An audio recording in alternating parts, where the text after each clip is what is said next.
Hello everybody, I'm Dan Murrell here with my annual predictions for who I think will be nominated for the Academy Awards and who I would nominate if I were the Academy. Believe it or not, it is almost that time. Oscar nominations will be announced on Thursday morning. I'll be covering them from Park City, Utah, where I'll be covering the Sundance Film Festival. So we're going to break it down like this. I'm going to look at 6 major categories, the 4 acting categories, as well as Best Picture and Best Director. First, I'll give you who I would nominate if I were the Academy, and then I will give you my predictions for who the Academy will actually nominate. And it's been an interesting year. I was talking to a friend of mine about this yesterday.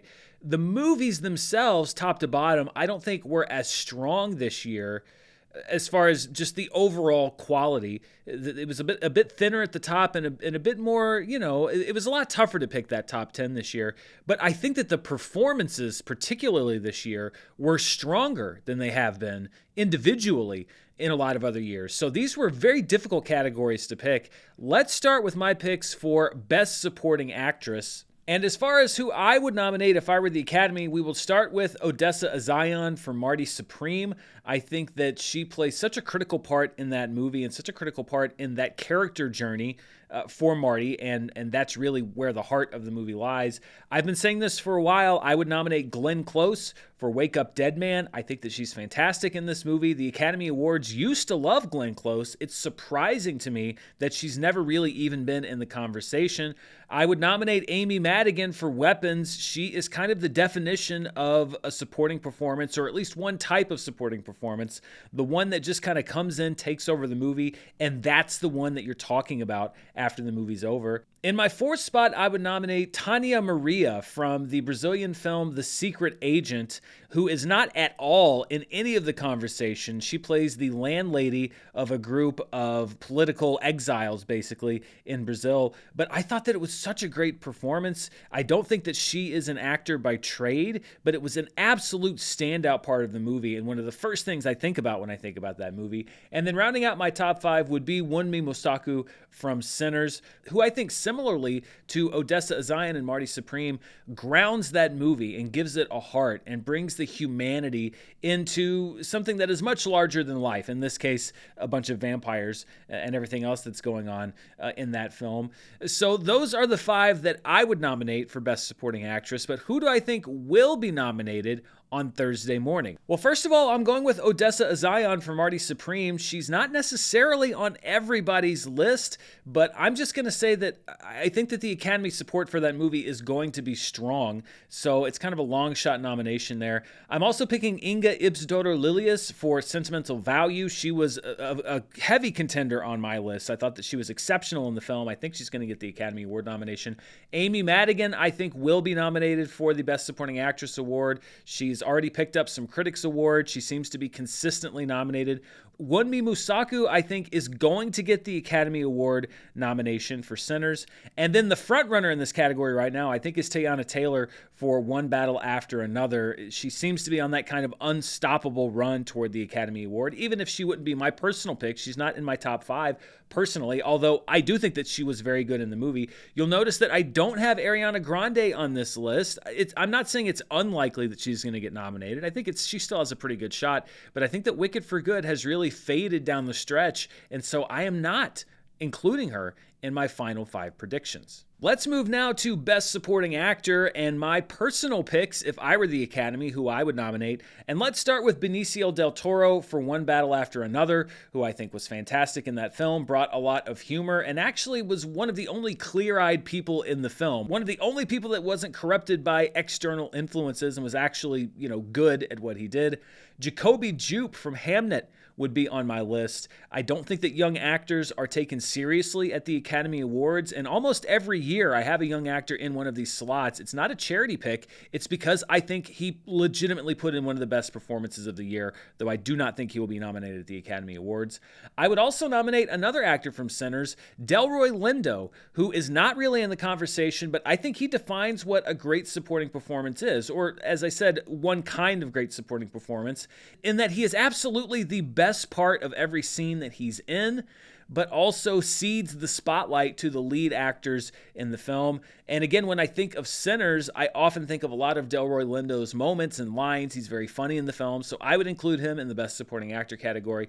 Sean Penn in One Battle After Another is also on my personal picks list. I think that it is an absolutely insane performance, and this category is so wide open when it comes to the actual Oscars. I don't know who's going to win. And then rounding out my personal picks is Stellan Skarsgård for Sentimental Value. He's so good in that film as one of the most flawed characters of the year. And really, I'm also including him because I can't nominate him here for Andor, which was also one of my favorite performances of the year.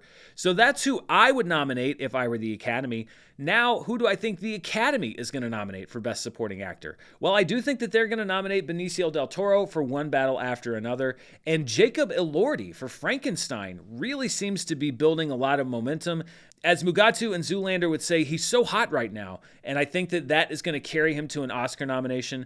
Paul Mescal from Hamnet seems to be very likely to secure a nomination. He is an Oscar favorite, and Hamnet is very much an Oscars-type movie. And then the final two picks also kind of echo my personal picks, Sean Penn in One Battle After Another, and Stellan Skarsgård in Sentimental Value. And like I said, I think because we potentially have two actors from One Battle After Another that are nominated, you have a sentimental favorite in Stellan Skarsgård, you've got Paul Mescal, you have Jacob Elordi, who's kind of the new name. I legitimately think that anything could happen in this category. It's the one this year that nobody is really going to know who wins until they announce the name.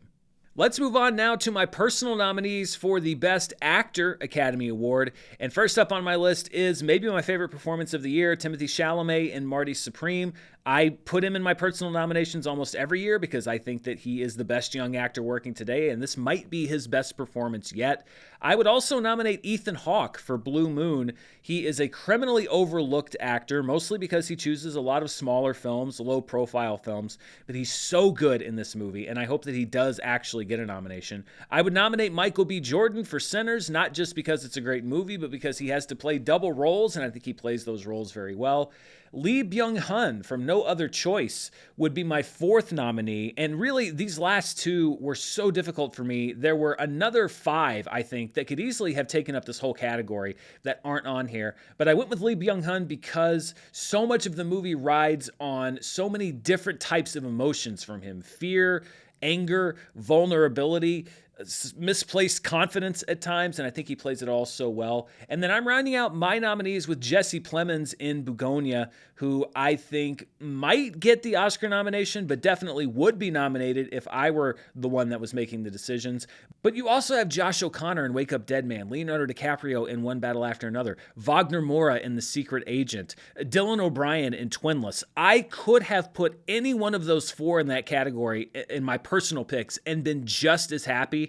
There were some very, very, very good lead actor performances this year. As far as who I think will be nominated, I think that Timothée Chalamet for Marty Supreme is a stone cold lock and maybe the front runner in the category at the moment. I think that Leonardo DiCaprio is almost certain to be nominated for One Battle After Another.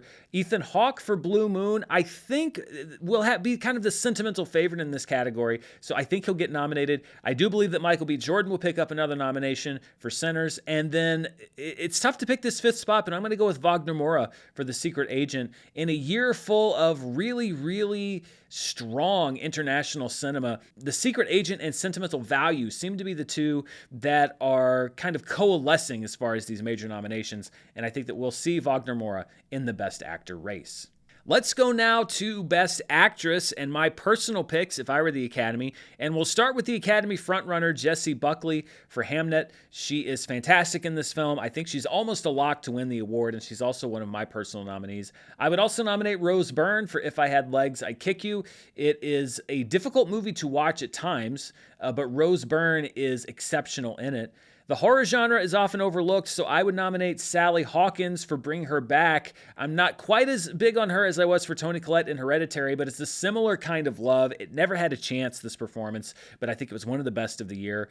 I wasn't a huge fan of the movie, but I would also nominate Jennifer Lawrence in Die My Love. The film itself, I think, lost a bit of steam as it went. It certainly was bold creatively, but it wasn't as hugely effective for me as I think it was for others. But I can't deny the power of Jennifer Lawrence's performance. And then rounding out this top 5 would be Emma Stone in Begonia. She and Yorgos Lanthimos do great work together, and this is another great lead performance from her. Renata Reinsva, Ava Victor, Chase Infinity, all easily I could have put into my personal top 5. Again, there were just a lot of great lead performances this year. As far as who I think will be nominated for the Best Actress Academy Award on Thursday, I'm going to go with Jessie Buckley for Hamnet and Rose Byrne for If I Had Legs, I'd Kick You. They were both Golden Globe winners last weekend. Kate Hudson in Song Sung Blue. Not really a lot of buzz for her, but she picked up the SAG Award nomination. It is a very kind of classical Academy type movie, and I think that she might just sneak in there at the last minute. Maybe the older part of the Academy audience having their voice heard there. Not that her performance isn't good. It is very good. Renata Reinsva in Sentimental Value, I think will make the cut. And then Emma Stone in Begonia, I think will be your 5th nominee for Best Actress. And if you would have told me 3 months ago even that Cynthia Erivo and Ariana Grande would not be in my personal predictions for Best Actress and Best Supporting Actress, I would have been very surprised. But Wicked for Good just has not had the staying power of the first film, and so I am not picking either of them to repeat as Oscar nominees for this film. Let's move down to my personal choices for Best Director. If I were the Academy, I would nominate Paul Thomas Anderson for One Battle After Another. I love some of his films. There are some of his films that I'm not as high on, but of course I named One Battle After Another my favorite movie of 2025, and so it kind of follows that he would be in my personal Best Director picks. Ryan Coogler for Sinners, I'm also putting in here. He was doing a lot with Sinners. He was making a genre film. He was making a societally based film, and the craft of it, the look of it. There were moments in that film that I'll never forget, and that's why Coogler makes my personal cut. Kleber Mendonça Filho for The Secret Agent. I loved the first 3/4 of this movie, but he was so great at, first of all, making a film that felt like a 70s thriller, building suspense, and I respect the artistic choices that were made at the end of the movie, even if I didn't necessarily go with them all the way. So he goes on my list for Best Director. Park Chan-wook for No Other Choice. He does stuff with the language of cinema that no other director is doing right now, just as far as shot choice, his selections in the editing room, transitions, all of that stuff, and so that puts him on the list for me. And then Josh Safdie for Marty Supreme would be my 5th nominee. I just love so much about the movie. And again, I think you have to modulate so much about the performance, the tone of the film, the look of the film, and I think that Josh Safdie did a very good job. Yorgos Lanthimos, Joachim Trier, Chloe Zhao, I could have put any one of them on that top 5 as well. As far as who I think will be nominated for Best Director on Thursday morning, it would be an absolute shock if Paul Thomas Anderson was not nominated for One Battle After Another. I'm also picking Ryan Coogler to be nominated for Sinners.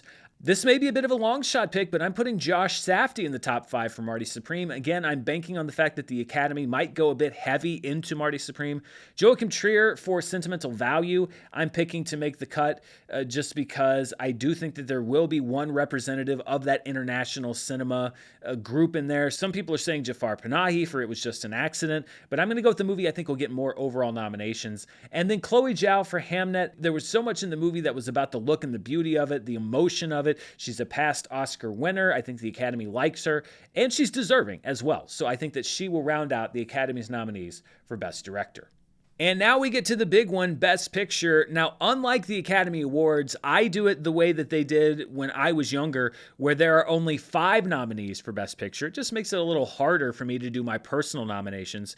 So my personal 5 nominees for Best Picture this year would be Marty Supreme, which was my second favorite movie of the year. No Other Choice, which, as I mentioned with Park Chan-wook, I think makes such a great use of the language of cinema. One Battle After Another, which was my choice for the best film of 2025. Sentimental Value, which I think is perhaps the best showcase for acting of the year. And then Sinners, which I think, like No Other Choice, and also One Battle After Another, did so much with the tools and the language of cinema. It deserves to be up there in that top 5 for Best Picture. As far as who I think will be nominated for Best Picture, It seems like Frankenstein has the momentum. Certainly was not in my personal top 10. I didn't dislike the movie, but I don't think it's one of the 10 best movies of the year. However, I do think it's going to get a nomination. Hamnet, I think, is going to get nominated. It Was Just an Accident, which was the Palme d'Or winner at the Cannes Film Festival, I think is going to get into the Best Picture race. Marty Supreme, I'm picking for a Best Picture nomination. I'm going to say that No Other Choice gets in, although this may be a sucker's bet. If I was going to pick one that I'm the least confident in, it's No Other Choice, especially because I have a lot of other international films on here. One Battle After Another, I think, is a lock to get a Best Picture nomination and is the probable winner. The Secret Agent, I'm picking to get nominated for Best Picture, along with Sentimental Value, so 4 international films in total. Sinners, I think, will be nominated, and then Train Dreams is rounding out the top 10 for me as far as who I think will be nominated. But as I said, there was so much variance in the movies this year that I'm maybe my least confident in those 10 movies that I picked, because there are a lot of other ones that could sneak in there.